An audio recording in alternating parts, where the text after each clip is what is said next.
जय श्री राम दोस्तों। सुदामा और श्री कृष्ण की मित्रता के बारे में तो हम सभी जानते हैं, लेकिन क्या आपको यह पता है कि सुदामा की मृत्यु कैसे हुई थी और किसने किया था सुदामा का वध?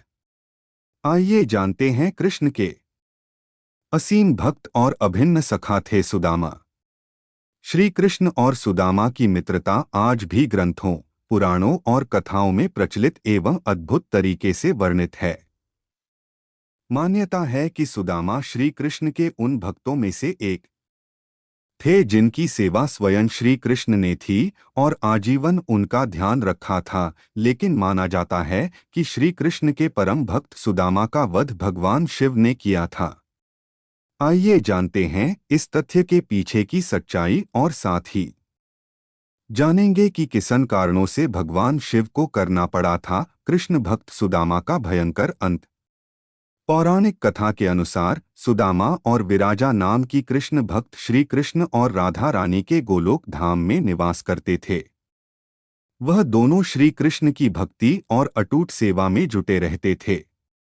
कृष्ण भक्ति साथ में करते हुए एक दिन सुदामा को विराजा के लिए प्रेम की अनुभूति हुई, मगर विराजा कृष्ण प्रेम में पूरी तरह चूर थी। सुदामा ने विराजा को अपने प्रेम के बारे में बताया। विराजा ने सुदामा के प्रेम को स्वीकार किया, लेकिन कृष्ण भक्ति से समय बचने के बाद की शर्त के साथ।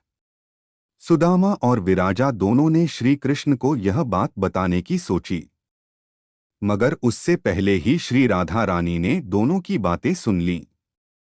राधा रानी को क्रोध आया कि गोलोक में कृष्ण भक्ति और कृष्ण प्रेम के अलावा अन्य किसी भावना का कोई स्थान नहीं।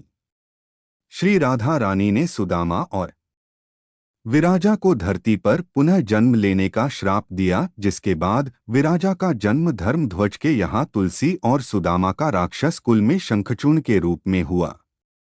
यह वही शंखचूर्ण था जिसने तीनों लोकों में हाहाकार मचा रखा था और स्वर्ग से लेकर पृथ्वी तक को अपनी शक्तियों से भयभीत कर रखा था। तुलसी का शंखचूर्ण से विवाह हुआ था।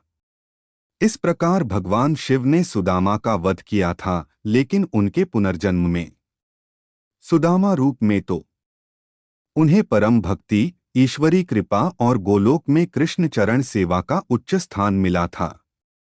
तो ये है सुदामा की मृत्यु का रहस्य, जो आज तक था एक